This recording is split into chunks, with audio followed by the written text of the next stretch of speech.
Ladies and gentlemen, I'm sitting on the set of the best television show in America. This is Inside the NBA. Excuse me? Ladies and gentlemen, I'm sitting on the set of the best television show in the world. This is Inside the NBA. Universe. Ladies and gentlemen, I am sitting on the set of the best television show. Every other universe. Oh, boy, okay. Ladies and gentlemen, I am sitting on the set of the best television show in this universe, and not the next one, but the next one, and not the next one, but in the next one. This is Inside the NBA. I'm Cabbie. This is Shaquille O'Neal, Ernie Johnson, Kenny Smith, and Charles Barkley. Your name Cabbie. You drive a Cabbie? I do not. So how big are you in Toronto? Could you be a little more predictable with that person? Like physically, I could lose some weight. No, I don't mean that. I'm like, are you a big personality in Canada? Yes, he is. No, sir. No, sir. Hey, I got the word, Chuck. Somebody called me 2 days ago and was like, do you know, I have my All-Star event. They like, you got to invite Cabbie. And I'm like, I don't know him. I'm like, no, he's a guy. He's the guy in Canada. Cabbie, you got to invite Cabbie. Get on YouTube, man. This guy's talked to everybody in the world, sports and entertainment. Thank you. Are you really that big? I'm not. I'm just. So you know Rod Black? Of course. No. But Rod always tell me he's the biggest thing in Canada. Andy, thanks for being on the show. The great thing about your guys' show is some of the signature pieces. Shaq, you have Shaq in a Fool. You have EJ's Needle Stat of the Night. You have Kenny's Pictures. I'm just here for looks. Charles, I have an idea for you in case you want a signature piece like the other gentleman. It's called Barkley's Zero Bleeps. Like if sometimes you are like so honest on this show, like almost too honest, and you give zero bleeps. So it'd be Barkley's Zero Bleeps. First of all, when I hear that I'm too honest, what exactly does that mean? As much as I like Derrick Rose, that was just flat out stupid. I'm not worried about Daryl Morey. He's one of those idiots who believe in analytics. If you don't like me or the show, turn it off. And they want me to apologize. That's not gonna happen. You ever see coffee? And there's a filter, so the coffee doesn't just drip and all the stuff drip. You remove the filter and everything falls into the coffee. You know I love Toronto. It's my favorite city. Yes, I do. Look at the other guy. Follow this question. We're talking. We're having a conversation. We're on TV right now. So listen, what's the best thing about living in Toronto? Everybody hangs out with everybody. It's multicultural and it's dope. Can I ask you a question? Of course. Aren't you supposed to be asking the questions? Yes. Speaking of Canada, have you guys sorted out your passports? Is everybody up to date? What do you mean you don't need one? Oh, well, you may not need one, but you should probably have one just in case. Well, with me, there's something called FRE. What does that mean? Facial recognition entrance. Oh, Canada, we stand For thee, not for these. There's a renaissance of young Canadian basketball players that are playing in the NBA. I'd like for you guys to choose a player that you would, in the future, like to mentor so that young man could become an even better person and a basketball player. Andrew Wiggins.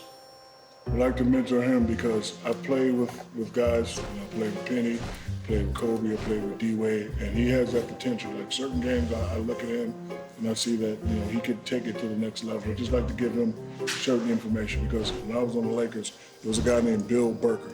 Like I didn't have much communication with Kareem or Wilt, but Bill Burker coached those guys. So like whenever I would have a problem, he wouldn't say do this and do that. He would tell me a story. He'd be like, Shaq, I know you like going middle, but Wilt used to go middle, and when they started doubling him, he developed this, so I could have certain conversation with him because I've been around the game, I've seen the game. There's not a player I would mentor, and there's not a player who would want me to mentor them. That's not true. But you have an analyst's eye, though. But I'd like to hang with Steve Nash. Because now Steve's getting into He's royalty in Canada. Yeah, and he's getting into media, and he's done some stuff on Letterman and stuff like that before, and I've always liked his style. I've always liked the way he's just got a very engaging personality. He's well thought out, and he'd be a good hang. He's very funny, too. Much like yourself. Anthony Bennett. Former number one. Because he's former number one pick, and right now he's probably sitting at home going, am I really that good? Or I'm not good enough. And there's a window that opens for every NBA player. He had a great summer. I watched him a lot this summer. He had a great summer. I thought this was going to be the breakout year. So just because you're not playing doesn't mean you can't play. Well, for me, it'd be Tristan Thompson. Sick. Because I think that he's already like a terrific rebounder, but I would like to see him develop his skills more on the offensive end. Because if there's a guy who only rebounds, you can block him out and make him one-dimensional. but he has to improve his offensive skills, and he could take his game to a whole nother level. So, Shaq, you've been throwing parties in Toronto for almost 2 decades, Caravana, etc. I am the American king of Toronto. Charles, NBA All-Star Weekend is your birthday weekend, yeah? Rounds? Right, yeah, right, just like the next week, but it's going to be my birthday celebration. Right. When you two guys go to parties, do you guys ever dance? With each other? Not with each other. I'm just saying in general. No. Okay. You don't have like a grown man 2-step? No, I do. Hitch. Yeah. Yes. That's what I do. That's where I live. Right. Yeah, that's exactly what I do. Exactly what I do. I know that you guys often get a lot of gifts. People shower you with things. I see you haven't brought it in here. Well, actually, Kenny, I did. Okay. I actually did bring a couple, specifically for you. Okay, well, I'm waiting. And for Ernie. Okay. What about me and Shaq? Well, you guys get the most stuff, right? Because we're the best looking guys. There's an OVO Raptors sweatsuit for you two gentlemen. I don't know how strong your sock game is, but we have all-star sock. Oh wait, not tight. It's tight. That is. Let's. Oh no, your sock game is nice actually. I'll take some blue ones right there. Okay, there you are, sir. But those you cannot fit those. You wear They won't even fit your toe. We call them footies, Ernie. Footies. Thank you, man. You gave me something I can actually use. Nice. We'll be in the 6. No. He said on the 1. Okay, on the 1. Oh, damn, dummy.